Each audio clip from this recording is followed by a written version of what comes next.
Welcome to Mystery Files, where we take a deep dive into cases that span from the creepy to the truly bizarre and everything in between. I'm Ryan, and today I'll be forcing my colleague Shane to hear all about the alarming Kelly Hopkinsville alien invasion. And in the end, you'll have to decide whether the case is solved or if it's simply a mystery.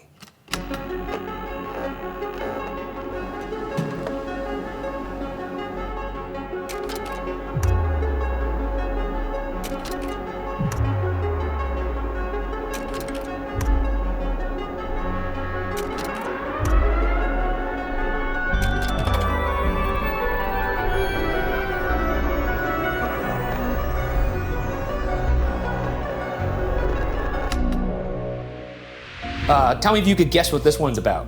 I think it's about aliens. How did you gather that? It's curious because it does say invasion. And usually when aliens are involved, it's sort of a, they crashed, nobody saw it. Yeah. A full-on invasion makes it sound like there's a lot going on. Yeah, you know those like alien stories where they're kind of doing recon? They're like in the cornfields, like, oh, let me look at them. Let me look at them taking a shower. Right. Well, yeah. Ooh. It's not one of those stories. Okay, yeah. This is a story where there's action. They're like, give me all your money. Okay, let's get it. Season 3, here we go. But first, I do have a mysterious videotape I have to watch. Oh, another one of your stag films. Want to see my videotape?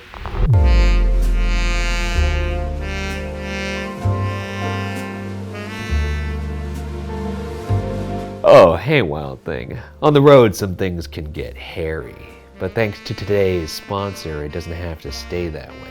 This video is brought to you by Manscaped.com, the global men's lifestyle brand that is revolutionizing the landscape of men's grooming. Today I'm going to show you something extra special. Manscaped Beard and Balls Bundle, featuring the Lawnmower 5.0 Ultra and the Beard Hedger. It's the perfect duo for your face and below the waist. When I'm not in the spotlight, the Lawnmower 5.0 Ultra is. It has 2 interchangeable skin-safe blade heads, meaning it's doubly tough on hairy, yet so gentle on your skin. The foil blade leaves me with a finish that's irresistibly sleek and flawless.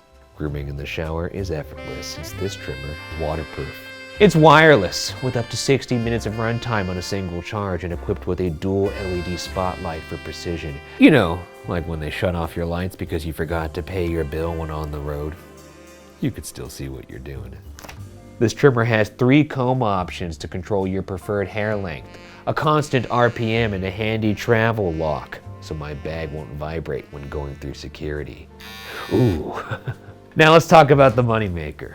The perfect companion for sculpting and styling your facial hair with ease, aka the Beard Hedger. This trimmer features a titanium-coated stainless steel T-blade, and with 20 different length options to choose from on the zoom wheel, I can achieve any look from a neat stubble to a full-on beard masterpiece. Just like its counterpart, this little guy has a 60-minute runtime on a single charge and is waterproof. So you could trim with confidence in the sink or shower with ease. Charging cables, combs, and travel bags keep me organized and gorgeous while on the go. So there you have it, ladies and gents, the Manscaped Beard and Balls Bundle, featuring the Lawnmower 5.0 Ultra and the Beard Hedger. Once you experience the precision and versatility and convenience of these tools, you'll wonder how you ever groomed without them. Bundle up and save with 20% off plus free international shipping when you use code WATCHER20 at manscaped.com. That's 20% off plus free shipping with promo code WATCHER20 at manscaped.com. Now if you'll excuse me, I got a wave to catch.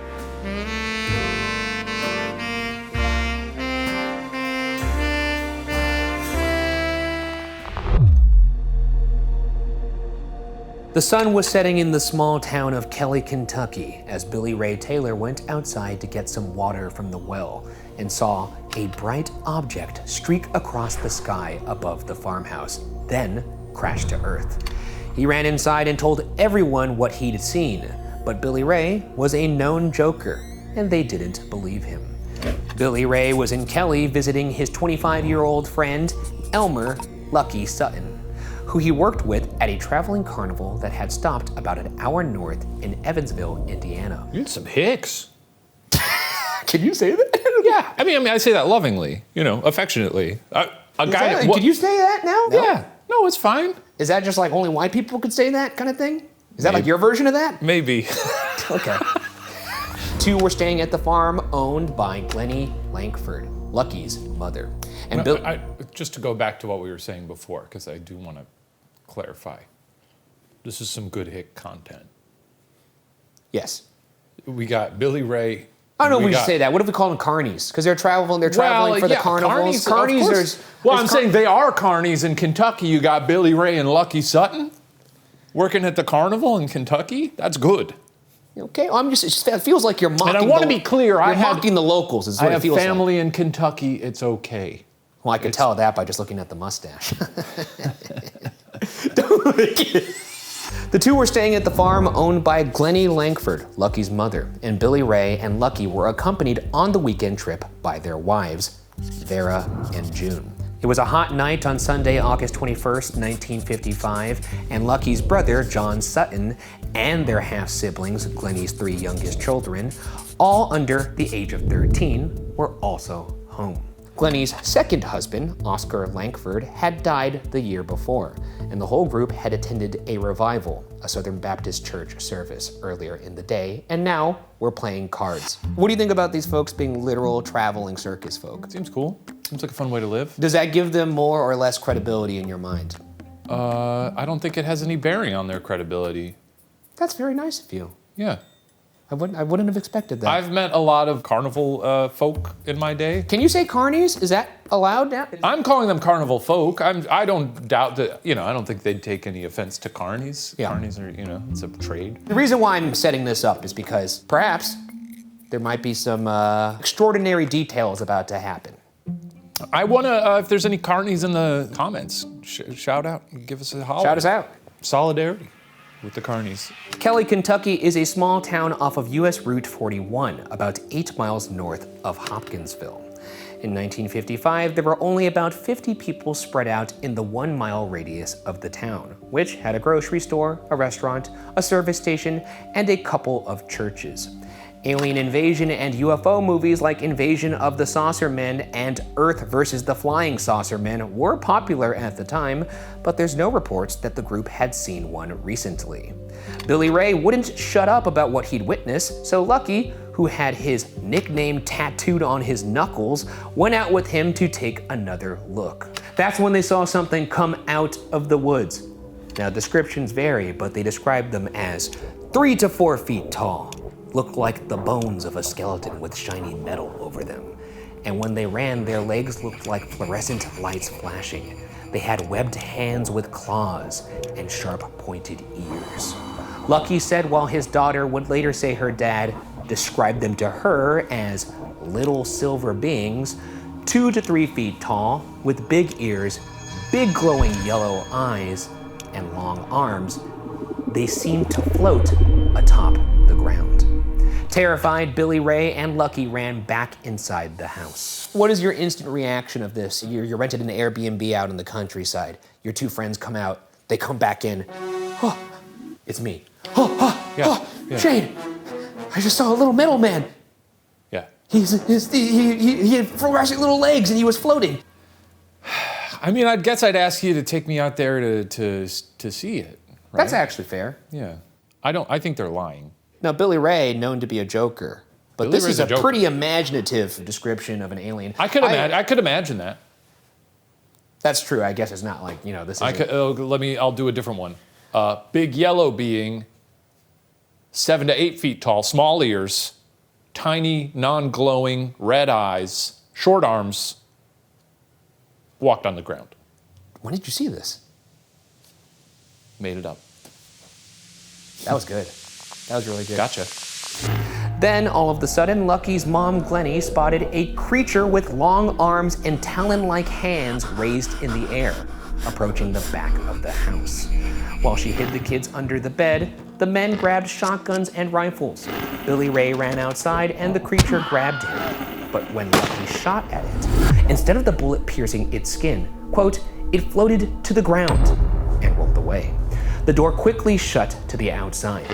Lucky and his brother John situated themselves at separate windows and shot at the creatures who swarmed the house. They came in waves, peering in windows and doors. The gunfight went on for 3 to 4 hours, with the men reportedly going through 4 boxes of .22 caliber ammunition, trying to keep the aliens at bay. None of the bullets had any effect on them, instead ricocheting off their bodies. Finally, there was a lull in the action at 11 p.m. The Suttons, Langfords, and their guests hurried into 2 cars and sped off to the Hopkinsville police station for help. 3 to 4 hours is a long time. Also, like, It's a long time to be shooting at aliens. I just think it's really funny to be blasting for 3 to 4 hours and be like, let's go to the police station. Because it's one of those things where, like, when you're telling a story and you're like, it was 10 minutes. And you're like, it wasn't 10 minutes. There's no way. That's like a trench warfare fight in World War II. That's like somebody like repeatedly feeding them ammo. You know, like in like the war movies when they have like the fucking like belt of like ammo and they're like, I'm out. And they're just like, Maybe this is what inspired Saving Private Ryan. maybe that's what Spielberg was thinking of, not his father's experience in World War II. But the So Hopkins- talk about what inspired Saving Private Ryan. He's like, aliens. What is your reality meter at right now? Well, right now it just sounds like a story someone could tell. So I need to kind of hear more of, you know, what sort of evidence there is to back it up. About 11 police officers from the city, county, and state police headed to the farm to investigate, where they were joined by military personnel by nearby Fort Campbell and reporters. As they searched the home, yard, and surrounding field and woods, they found rifle and shotgun shells, holes in screens, windows, and woodwork, but no proof of alien invaders. Though 1 or 2 people reportedly saw a meteorite or 2 flash through the sky. Russell Greenwell, police chief of Hopkinsville at the time, reported, quote, there were military police and police everywhere, and all of a sudden, a cat came out of an old hog house, and one of the military police stepped on the cat's tail. You never saw so many guns come out of holsters and machine guns come up to the ready when that cat screeched, end quote. Pretty good. Just imagining like 15 dudes. Just all pointing at a cat. It sounds like no evidence of aliens. But there was a funny cat. We like that. I mean, that cat almost got fucking blasted, but yeah. you know, there were holes in the windows and Yeah, because the guys were shooting. for 3 to 4 hours. Yeah. The investigation went on until about 2 a.m., but finding nothing, the group eventually cleared out. Around 3:30 a.m., according to family lore reported by Lucky's daughter Geraldine, quote, my grandmother is in bed and my dad is in a rocking chair beside her with a shotgun. She opens her eyes and she sees one at the window, end quote. The attacks and gunfire continued until dawn, when the creatures finally disappeared. Let's pretend this actually happened for a second. Okay. And it happened to you.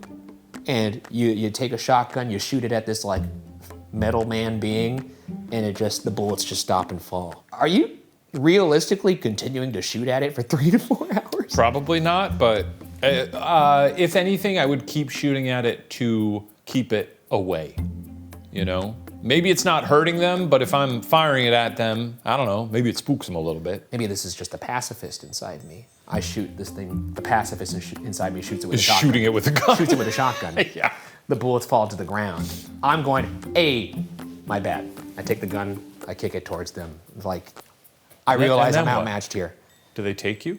Do you get took? Well, maybe they're like, oh, that was probably an accidental fire. He probably just accidentally pointed a shotgun at me and fired. Well, they don't know human nature. They probably like, this guy's probably pretty stupid. They're right. And then I just do that and they're like, oh, we'll go to a different farm. I was just curious what you logically would be doing in this scenario.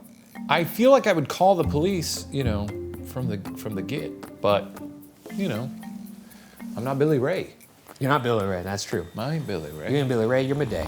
The next day, Lucky Sutton reportedly told the group, don't talk about last night. Just keep it to yourself. No good can come of this. Let's just go on with our lives. However, the story was already out, and they did talk to the press. He told the Evansville Press, quote, I hold my hands to God and swear on my mother, this is true, end quote. A few days later, his brother John told the Courier, quote, you can believe it or not, just don't laugh at it. I mean, how many people read that little quote there and didn't like at least smirk a little bit? It's almost impossible, right? Like even the caption on that photo. This is the house near Kelly where little men from out in space were supposed to have been last night. Yeah. With the gun is Lucky Sutton looking up at the porch roof where one of the invaders reportedly sat.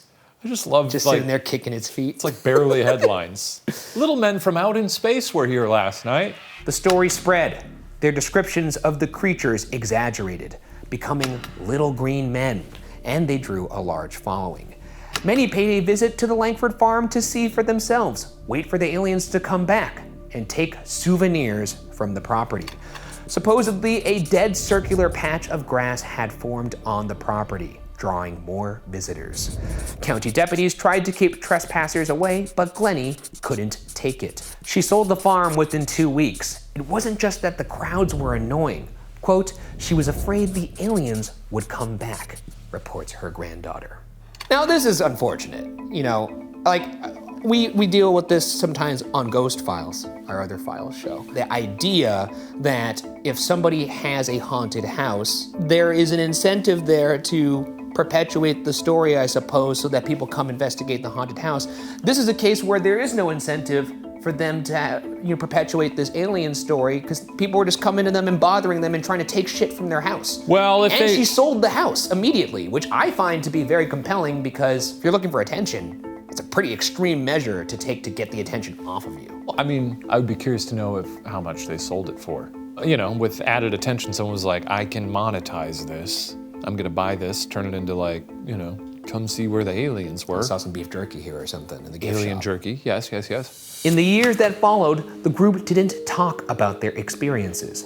Lucky remarried, had kids, and didn't tell his children about this experience until one day in 1968 when two strangers knocked on his door asking to hear the story.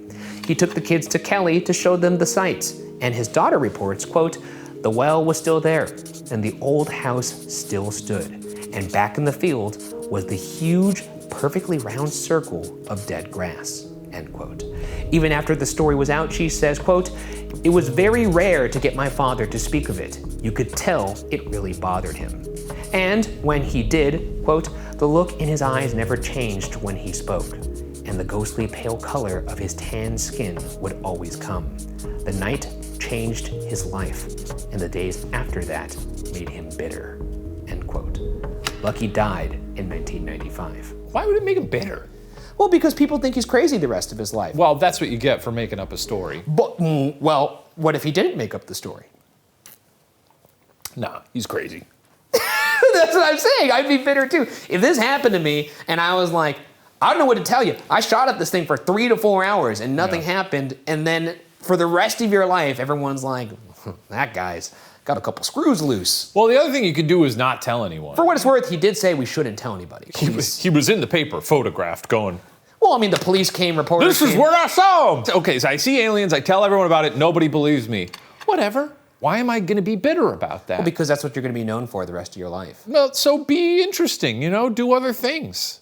It's not my fault Lucky gave up and died. A bitter man. Well, I mean, he didn't ask to be visited by aliens. like- He's literally the victim I'll be here. like, sure, I'll tell you about the aliens. Again, nobody believes me on this, but it was a crazy fucking thing that happened, and I'll tell you all about it. Decades later, Kelly, now with a population of 300, rediscovered the story in their history and decided to celebrate it. The first Kelly Green Men Festival took place in 2011 on the anniversary of the Langford Farm invasion. And it's continued ever since, drawing thousands of fans into the fields of Kelly to celebrate. Lucky's daughter Geraldine attends every year, telling her family's story. Well, you know, it's kind of annoying that no one really believed him and then now they make a festival of it. Like, you know, you kind of wish you would have been able to see that. Maybe if you weren't so bitter about it, and if he was just like, hey, no big deal, let's have a festival. I'll tell you who's not bitter. That funny guy. There's a funny guy in there. Yeah. So what actually happened that August night nearly 70 years ago? Now that we have all the information, let's get into the theories. Before we get into the theories, let's make sure that I'm properly dressed for the occasion. Oh boy. Oh, what's he got? Yeah. Look at him go. The sort of, now I don't know, what is the big spike on top? That's the antenna to prevent them from reading my thoughts. Okay. It seems like it would broadcast your thoughts. That's a good point, but wrong. Theory 1.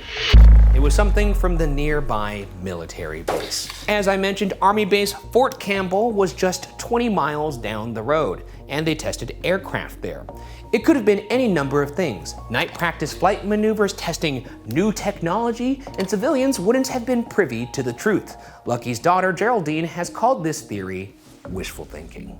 Yeah, it doesn't necessarily explain the little fellas, right? Explains the things that they saw in the sky, but it doesn't explain, the gunfight that took place for 4 hours and then continued throughout the night after the police left. Also, the military would probably be sort of secretive about these things and maybe not, try to raid a house. Yeah, I don't know why they would be raiding this house. That doesn't make any sense. So, throw it out. The theory sucks. Yeah. Boo! Theory 2. Meteor shower.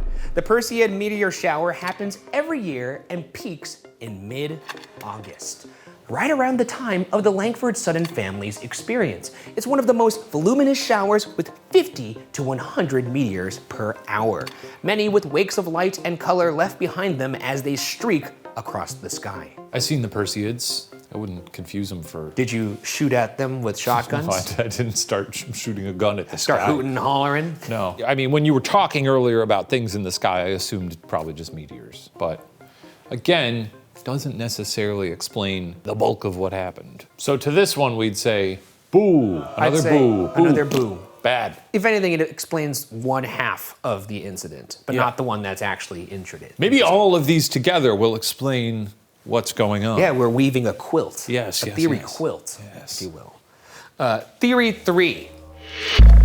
Animals. Monkey? Check out that monkey. Monkey with a gun? Yeah, I know. Joe Nickel, a senior research fellow with the Committee for Skeptical Inquiry, believes what the group thought were aliens was actually a pair of great horned owls. The birds are known to be territorial and may attack humans when threatened, swooping down on them and attacking with their talons.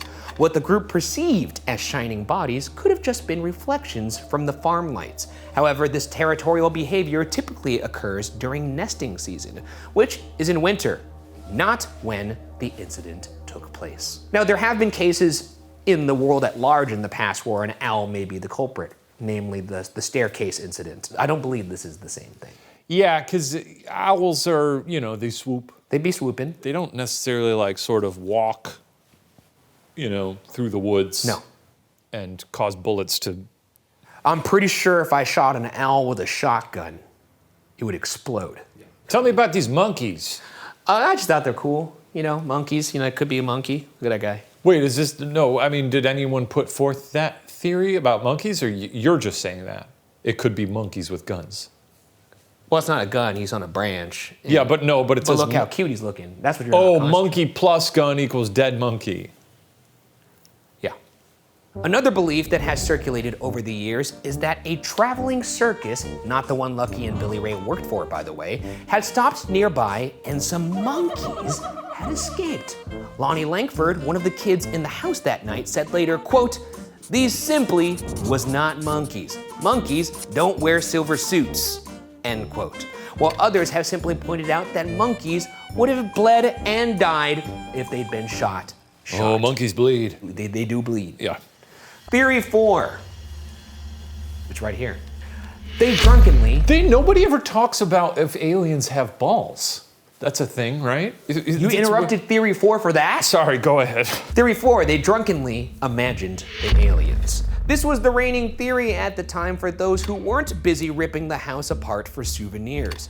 Too much moonshine, said one newspaper at the time. More recently, county historian William T. Turner speculated, quote, "My opinion is that they've been dipping into what we in the local vernacular call panther juice," end quote.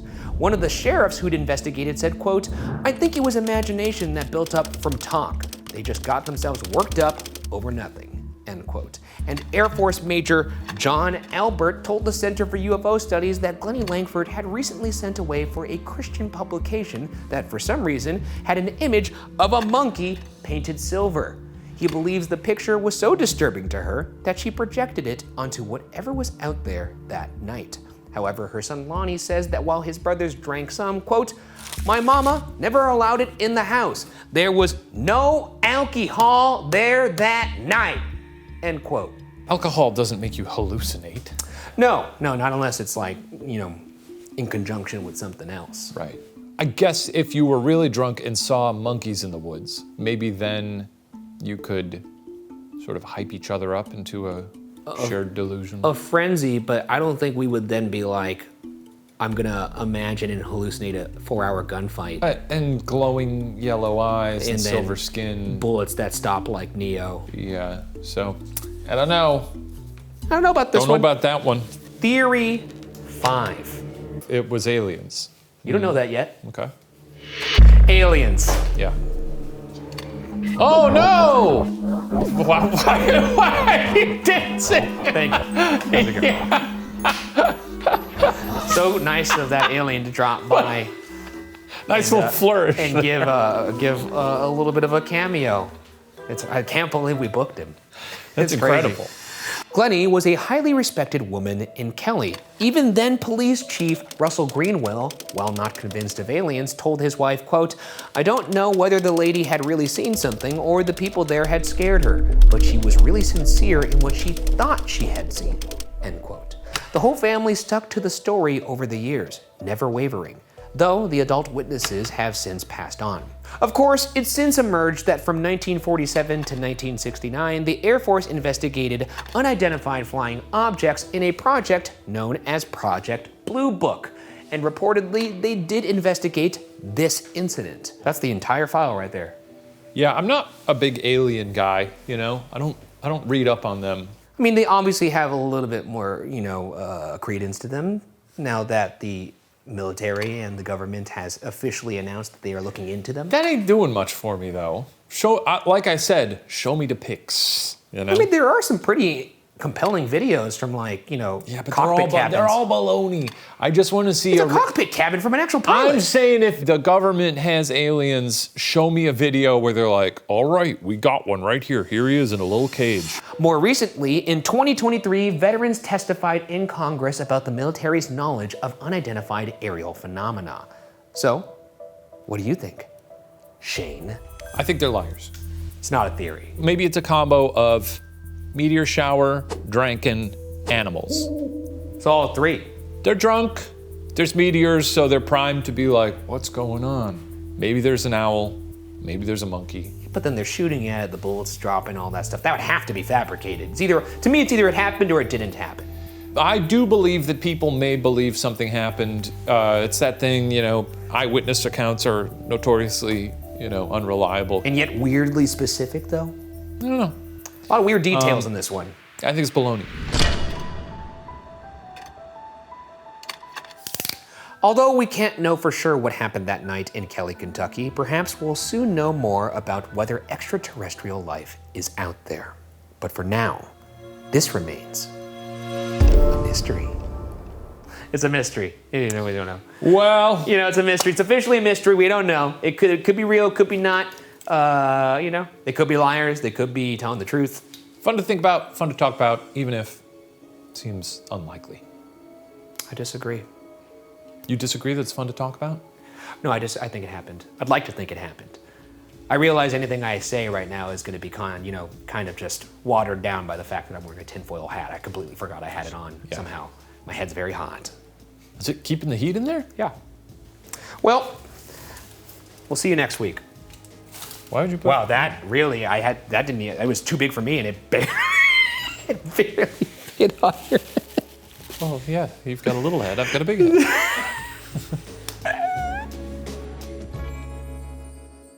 Shane, what are you doing? I'm walking to set. Perfect. What are you gonna do once you get to set? I'm gonna stand there.